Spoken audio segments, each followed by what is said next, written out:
पता है, सुनना ध्यान से, लोकतंत्र और भीड़ तंत्र दोनों में अंतर है। क्या क्या वर्ड बोल रहे हैं, हम खुद को शाबाशी देने का मन करता है कभी कभी, क्या वर्ड निकाले, भीड़ तंत्र। लोकतंत्र किसको कहते हैं कि जो मैच्योर लोग होते हैं ना, वो मिलकर फैसला करे, वो लोकतंत्र है।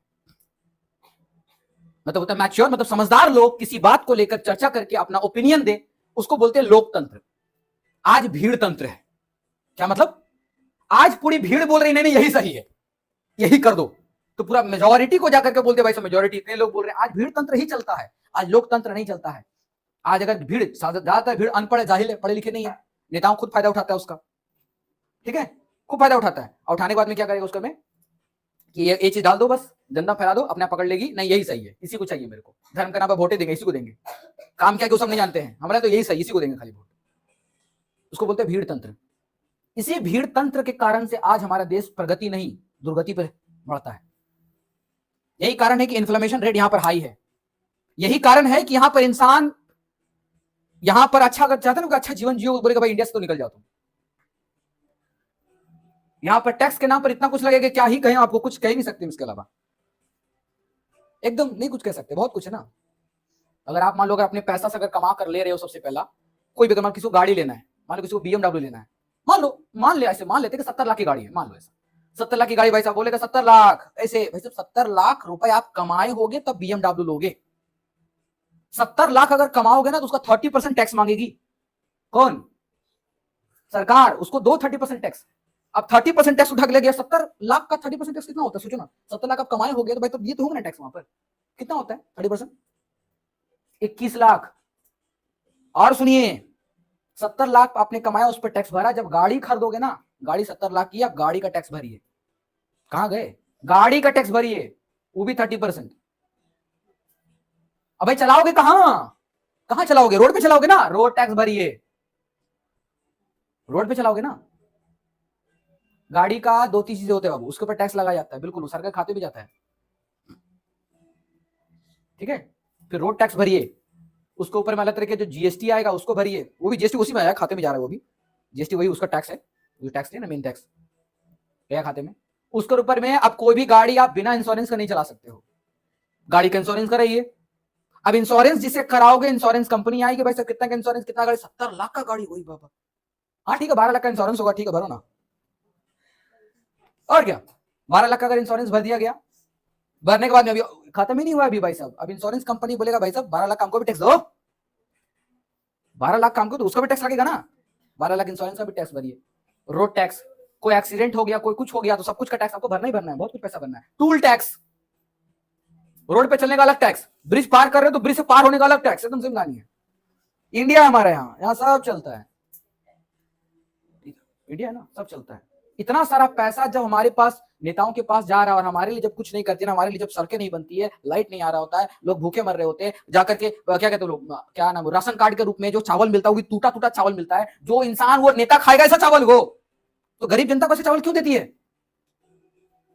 नाम का खाली कि 2 रुपए किलो आटा दे रहे, 2 रुपए किलो चावल दे रहे, भाई साहब तुमको 2 रुपए छोड़ो, फ्री में दे रहे, तुम खा के दिखाओ, खा के दिखाओ। कोई नेता का मजाल नहीं होगा कि ऐसा चावल कभी खाएगा, ऐसा कभी आटा खाएगा, और सोचती है कि हमारी जनता खाए, और जनता मुंह बंद करके खाती है, वोट देकर आती है।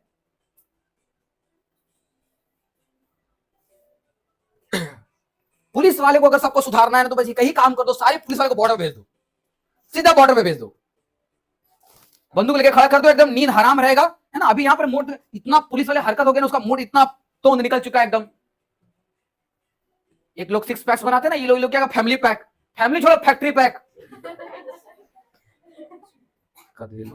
बनाते, कुर्सी हमारे बैठ कर खड़े हैं, सारी अकड़ इन लोग का ठीक हो जाएगा, इन लोग को खाली भेज दो बॉर्डर पे। अब बॉर्डर वाले जितने भी आर्मी ऑफिसर है उनको बुला लो यहाँ पुलिस चौकी पर, देखो ना पुलिस चौकी का हुलिया सुधर जाएगा।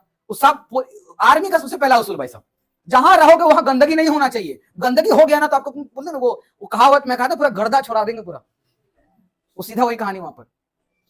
आर्मी के लोग इतने सिंसियर होते हैं ना, अपना जूता एकदम क्लीन, कपड़ा एकदम क्लीन, दाग नहीं लगना चाहिए, जहां टेंट रहेगा ना, टेंट एकदम क्लीन, नीट एंड क्लीन, सुबह उठने का शेड्यूल रहता है पुलिस वाले का।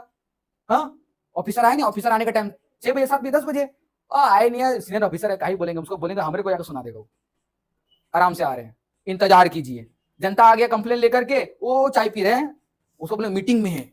मीटिंग कैसे चल रहा है? चाय पी रहे हैं सिगरेट के साथ, वो मीटिंग है उनका। हाँ, नया नशा है, चाय के साथ सिगरेट। तब गरम चाय से यहाँ पर टैनिक एसिड लेंगे और चाय से निकोटीन, बस देख रहे कॉम्बो। तब का टैनिक एसिड प्लस निकोटीन दोनों को लेकर के नया स्टाइल है, नया ट्रेंड है ये। पुलिस वाले सुधारना तो उसको बॉर्डर भेजो, बॉर्डर पे जाएंगे ना भाई सब, देखो ऐसे लोग ना तो रात में सोना हराम, एकदम एकदम हराम हो जाएगा उनका। बंदूक यहाँ से ऐसे बंदूक लेकर के बॉर्डर पे खड़ा रहना पड़ता है, वहीं वहीं खड़े खड़े सोना पड़ता है, वो भी पल के झपकना नहीं चाहिए आपका। अगर सामने वाले को पता चल कि आप सो गए तो बस वहीं से उस पैनल लेकर एकदम क्या बोलते हो स्नाइपर लेकर शूट कर देगा, बस वहीं वहीं सोते रह जाओ, खत्म। और क्या, चले जाओ, खत्म हो गया, ठीक है, फिर आ जाएगा बस। इसलिए आज हमारे देश को खतरा भीतर से है, बाहर से नहीं है। इतना कर दें तो बहुत बड़ी चीज हो जाएगी, ठीक है। आर्मी वाले को थोड़ा सा छूट दे दे, बस छूट दे दे खाली उसको। कोई भी घर में झगड़ा कर, हम हाल ही बता रहे, कुछ दिन पहले की बात बता रहे, कुछ दिन पहले एक जिस वहां बैठे हुए थे, हम एक थाना में गए हुए थे, ठीक, वहां बैठे हुए थे, तो वहां पर जाकर ना अलग अलग तरह का केस आ रहा था, हम खाली केस सुन रहे, मजा आ रहा था केस सुनने में। एंटी केस आ रहा है, हम सोचते कभी पुलिस वाले पगला जाता होगा ऐसा करते, रोज का आदत है, हैबिट हो गया अभी तो। अलग ही कहानी है। उधर कॉल बात किया, आया कॉल पे, बोलता है कि जी सर, हमारा हस्बैंड हमको, रोते रोते एक औरत बोल रही है, हमारा हस्बैंड हमको बहुत जोर से मार रहा है, तो बहुत जोर से एकदम शराब पी के हल्ला कर रहा है, एकदम आप तुरंत से आ जाइए, पूरा टीवी तोड़ दिया घर में। सीरियल देख रही थी, तोड़ दिया पति मार के, शराब पी करके। अब मारे, उसके बाद अभी पत्नी को मार रही है। पत्नी क्या की फोन घुमा दी थाना में, आइए एक तो गाड़ी लेकर आइए। अब 2 मिनट 3 बोले कि ठीक है, बोले पत्नी मार, बोले हाँ अच्छा ठीक है, तो बोले कि ठीक है, बोले पति को लेकर यहाँ तुम यहाँ के कंप्लेन करो, बोलता नहीं हमको जाने नहीं दे रहा है, एकदम हड़िया बर्तन सब तोड़ दिया है। बोलता अच्छा ठीक है रुको, दाड़न एक पाठ अच्छी लेके पढ़ा रहे, भेज रहे गाड़ी से। अब जाकर उधर को फोन लगाता है, सर एक केस आया है सर, क्या है? कोई पत्नी को बहुत मार रहा है शराब पी करके, घर का टीवी ट्यूबलाइट सब फोड़ दिया है। तो बोलता उधर से झाड़ता उसको, आज तुम काम नहीं मिले, सब सुलझाते रहे हम, ठीक है, बाहर आए वाला को भी डांट दिया उसको। अब उधर से क्या हुआ, फिर से दोबारा फोन आया, आप जल्दी आइए, मेरे को और ज्यादा मार रहा है, केस पे केस सुने यार। फिर तीसरा बार कॉल आया है, बोलता नहीं मत भेजिएगा, पति सुधर गया, मत भेजिएगा। हाँ अचानक से कॉल आया, बोले ना पाठा बनना हो गया, बस ठीक है, हो गया, खत्म, नशा उतर गया, कुछ ना कुछ किया होगा आसपास लोग, उतर गया, मत भेजिएगा, ठीक है, अब ठीक हो गया। ये पत्नियां हैं, पति के ऊपर कंप्लेन भी जाए खुद ही करती है, कैंसिल भी खुद ही करती है।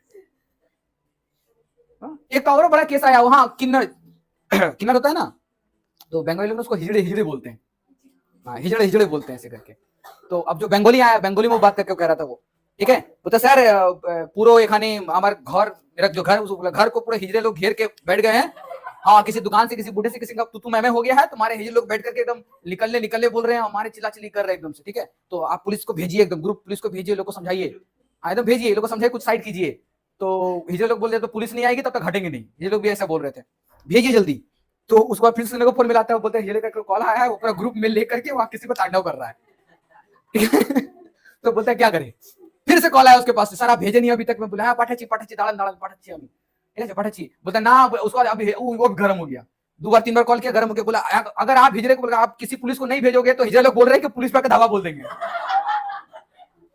बोले पुलिस पे धावा बोल देंगे, पुलिस को बोले तो थाना को घेर लेंगे हम लोग, वहां जाकर के फिर करेंगे कि थाना में पुलिस का नहीं भेजा वहां पर। एकदम सीधा धमकी दे रहा कि या तो आप पुलिस भेजो, नहीं तो हम यहाँ से हिजड़े भेज रहे हैं। केस है वहां पर, सेम केसेस चल रहा था ये, हम सुने जा रहे हरकत, क्या करें हम। वहां से उधर जाकर सीनियर को फोन मिला था, बोला सर पूरा हिजड़ा भेजने, बोलता भेज साला भेज, सबको भेज, देख लेंगे यहाँ पर जो होगा। वो भी सीनियर पे चिल्लाना, सभा के पाठी थे, बोल सभा के पाठा बोल, तो बोल देख नहीं, सभा के देख, ऐसे करके थाना घेरेगा कि तो। अब ये लोग को ना कोई पुलिस हाथ नहीं लगाता जल्दी, सबसे पहला बात, हाथ लगाएगा भाई साहब तो वो लोग एकदम, वो तो खुद का भी कपड़ा फाड़ सकता है, सामने वाला भी फाड़ सकता है, उसमें कोई शक नहीं है। इसलिए पुलिस वाले बोलते हैं इसमें कम ही हाथ डालता है वो लोग, एक से एक केस आता है ना एकदम। वही अगर आर्मी वाला लोग होता तो भाई साहब वो बात में करता, बोलता हाँ बोल क्या बोले, बोल बोले भाई साहब इसको नीचे करके बात करना, हम लोग ऐसी बात करते हैं, बोल तुम क्या बात कर रहा, बोल। वो तो पहले बंदूकें खींच के बात करता, ठीक है, अब बंदूकें सुन करके सामने वाला हलक नहीं आता रही भाई से, वो तो पुलिस डंडा उठाता तो बंदूक उठा रहा है, झूठ बोल रहा तुम, गलत होगा तुम, जो है सच बोल रहे तुम नहीं। अब फिर भी झूठ का नहीं हो तो इतने सारे इंजीनियर लोग हैं, कम से कम ऐसी मशीन तैयार किया जाए जो हमारे सेंस को सेंस करे। और ध्यान रहे, हम नहीं कहते बाबू कि झूठ बोलना बहुत गलत है, जय आपने सही बोला बहुत सही है, नहीं, कई बार में ऐसा होता है ना कि झूठ बोलना भी कई बार सही होता है, बट उस जगह पर जहां पर इंटेंशन का भाव सही होता है, मतलब इंटेंशन मतलब होता है कि मानसिकता आपकी सही है, आप किसी अच्छे के लिए कर रहे हो, ठीक है। तो कम से कम एक ऐसी मशीन बनाया जाए जहां पर आपके हाथ के पल्स को नाप लिया जाए, जहां पर आपका इंटेंशन का पता चल जाए, मेजरमेंट पता चल जाए कि इंसान अगर कोई बात कह रहा है उसका इंटेंशन सही है या गलत। अगर इंटेंशन गलत है, बात जो कह रहा है, मशीन डिटेक्ट कर ले, एक से एक सारा केस सुलझ जाएगा एकदम। और जब जब कोर्ट में जा रहे हैं ना, तो पुलिस वाले का इंटेंशन चेक किया जाए, संग संग तुमने सवाल जो किया वो ठीक ठीक सवाल किया, सेम पुलिस वाले भी सब लोग ऐसी हरकत करते हैं ना, इसलिए पर्सनली दुश्मनी भी तो निकाल सकते हैं पुलिस वाले। इसलिए ऐसा अगर काम कर दिया जाए ना तो हमारे देश में बहुत कुछ सुधर जाएगा, लेकिन सिर्फ बातें हैं, ऐसा पॉसिबल नहीं है, ठीक है। ऐसा अगर हो जाए तो बहुत बड़ी बात होगा। फिर अलग से एक संस्था बनेगी जहां पर पता है जो इतना सारा जो सेंट्रल जेल बना हुआ है, उस जेल में ना कई तरह के नियम होने चाहिए। कई तरह के नियम कैसे होना चाहिए, अगर मेरे अकॉर्डिंग होता तो बस इतना ही कहते हैं कि चाहे जो भी रहे उसके लिए अलग तरीके का जेल तैयार किया जाता। ऐसा जेल जहां पर उनके लिए कामकाज तो होता ही होता, लेकिन उनको धार्मिक शांति भी प्राप्त की जाती, चाहे वो किसी भी धर्म का होता। हमारे इतिहास, हमारे भारत का बहुत सारे ऐसे संस्कृति है जहां पर शांति का प्रतीक है, जहां पर अशोक का सम्राट भी इतने बड़े राजा होकर इतनी राज्य को जीत कर भी बौद्ध धर्म को अपनाए थे और अपना करके अपनी शांति को हासिल किए थे। ये सबसे पहले उद्देश्य था उनका कि झगड़ा झमेला या किसी धन की लालच या किसी भी संपत्ति के लालच में किया गया कोई भी काम, ठीक है, वो उसको चरम शांति या आत्म शांति नहीं दिला सकती है। आत्म शांति या मोक्ष तभी मिलता है जब आप अपने आप को खुद को पहचानो और आप अपने अंदर एक शांत की भावना रखो, एक पीस ऑफ माइंड लो, तब आपको एक्चुअली मोक्ष मिलता है। जितने भी जेलर है ना उनको बस पनिशमेंट दे रहे हैं, लेकिन इच्छा यह है मेरी कि उस पनिशमेंट के साथ उसको अपनी गलती का एहसास दिलाया जाए। एहसास तभी मिलेगा जब उसको शांति के ऐसे जगहों पर दिया जाएगा और उसका बिहेवियर चेक किया जाएगा। अगर मान लो उसको 10 साल का सजा दिया गया है तो कोर्ट में बोला जाएगा कि 10 साल इसको जेल नहीं बल्कि 10 साल इसको आश्रम भेजो, यानी आश्रम, जेल में आश्रम का व्यवस्था किया जाएगा। वहां पर उनको गुरुओं का सेवा कराया जाए, बच्चों के लिए खाना बनाए, उनके खानों को भेजे जाकर के स्कूलों में, ठीक है। अब भाई जहर मिला दिया तो ये भी तो दिक्कत है, चेक करेंगे क्योंकि वही खाना वो लोग पहले चेक कर, वो लोग पहले खाएंगे। सेम उनसे हर काम कराया जाए, उनको कम से कम हफ्ता में एक दिन सिक्योरिटी के साथ निकल करके उनको कई सारे सरकारी स्कूल में भेज करके वहां की साफ सफाई करवाई जाए। पनिशमेंट हो जहां देश का फायदा भी हो। अब बोलेगा भाई सब इतना, अब बोलेगा भाई सब अगर स्कूल का बच्चा भेज दिया, स्कूल का बच्चा कोई उठा के किडनैप कर लिया तो अरे भाई सब सिक्योरिटी आप कितनी कमजोर है, आप पुलिस हो, आपके पास पावर है, तंत्र है, इतनी कमजोर हो, गिन गुन के लेकर जाएंगे, 10 को लेकर जाएंगे, 20 को लेकर जाएंगे, एक स्कूल यहां, कुछ को यहां भेजेंगे। बस कम से कम उनको ये सब काम करके आत्म शांति की प्राप्ति कम से कम होनी चाहिए। और कैटेगरी डिवाइड कर दो ना, सबको थोड़ी बाहर निकलने देना, नहीं, 2-3 कैटेगरी बना लेंगे। कौन कितना खुरापाती, जिसको गुस्सा ज्यादा आता है उसको बाहर निकलने देंगे ही नहीं, सिंपल साफ। उसमें काम करने भेजेंगे, उसको अच्छा काम करने दिया गया, आश्रम बैठाया गया, वो गुस्सा कर रहा है, उसको सन्यासी कपड़ा पहनाया गया, वो हमारे पावर पुल के बैठ करके तुम गंजी में बैठा हुआ है, तुम लोटपुट कर रहा है तुम। तो ऐसे लोगों को ना तुम सीधा काम किया जाए, खोपड़ी में तुम यहाँ निशाना, यहाँ निशाना लगा करके गोली यहां से मार के यहां से निकाले, बस इतना काम करना है। क्यों? ऐसे लोगों को मृत्यु ही मोक्ष है। इन लोगों को मृत्यु देखकर आप उन पर एहसान कर रहे हो, क्योंकि ऐसे लोग समझाने से नहीं मानेंगे। जो नहीं मान सकते हैं उनको हटाइए, बस समझे, यही काम करते हैं ना जीवन में, हटाइए उनको, एकदम साफ कीजिए, बिल्कुल। अरे भाई सब इंसान के घर में अगर कोई कीड़ा घुस जाता है ना या कोई सांप या कुछ घुस जाएगा ना, पहले चप्पल लाठी सब उठा लेगा, उठाएगा ना। हाँ, जब इंसान जानवरों के प्रति इतना असंवेदनशील हो सकता है, नॉन सेंसिटिविटी हो सकता है, तो भाई साहब इंसानों के प्रति क्यों ना हो। सीधा काम करें, कई चीज सुधर जाएंगे, रास्ते में कई चीज सुधर जाएंगे। एजुकेशन की बात आएगी तो एजुकेशन के सुधारने के लिए भी काम किया जाए। हाँ, रोज पहले के राजा लोग पता है अपनी प्रजा में उनका क्या वैल्यू है ना, ये पता करने के लिए पता क्या करता, राजा ना प्रजा बन जाता था, वेश बदल करके ना प्रजा के भीतर जाकर के उनसे साथ बात करता था। आज ऐसा राजा क्यों नहीं है? आज ऐसे ही काम बड़े बड़े जो भी अगर पुलिस अफसर हो वो ऐसा क्यों नहीं कर सकते हैं? आज तो एजुकेशन में ऐसा हालात है ना कि आज अगर स्कूल का जो प्रिंसिपल है ना वो कभी कभी ऐसा कह देता है, प्राइवेट स्कूल के कैसे प्रिंसिपल है, कहते हैं कि अगर प्रिंसिपल होकर अगर हम क्लास लेना स्टार्ट कर दे डेली तो हमारी वैल्यू गिर जाएगी, वैल्यू गिर जाएगी। अरे भाई साहब वैल्यू क्यों गिर जाएगी? आप इतना बुरा पढ़ाते हो, वैल्यू गिर जाएगी। आप प्रिंसिपल हो, हफ्ता में अगर एक दिन या महीना में अगर एक दिन में अगर आप क्लास दोना, ऐसा दोना कि जिंदगी भर मतलब पूरा महीना इंतजार कर अगला क्लास कब आएगा, ऐसा क्यों नहीं हो सकता? क्यों नहीं हो सकता ऐसा? फिर भी हम लोग कहते हैं मेरा भारत महान, कहते हैं ना मेरा भारत महान।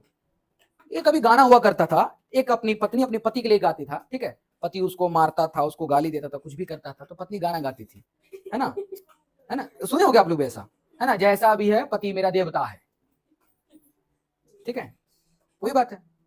हमारा देश भी चाहे उसमें 1000 गलतियां हो, फिर भी हम लोग खाली इतना बोलते कि आई एम इंडियन, इतनी बस खाली, पता नहीं किस हक से हम लोग सब बोल पाते हैं कि मेरा भारत महान। महान मेरा भारत तब बनेगा जब ये बोलने की जरूरत ही ना पड़े, बाहर से कोई आ जाए ना तो उसको दिखना स्टार्ट हो जाए, दूसरा बाहर आकर ना वो बोले कि हाँ ये देश महान, फिर वो मेरा भारत ना हो, सब लोग फिर भारत का नाम ले। ऐसी भारत की कल्पना हो तो बहुत अच्छी बात है। आज 26 जनवरी था, टोटल 26 स्लाइड था, और ये आखिरी स्लाइड है, और ये स्लाइड हमारा समाप्त होता है।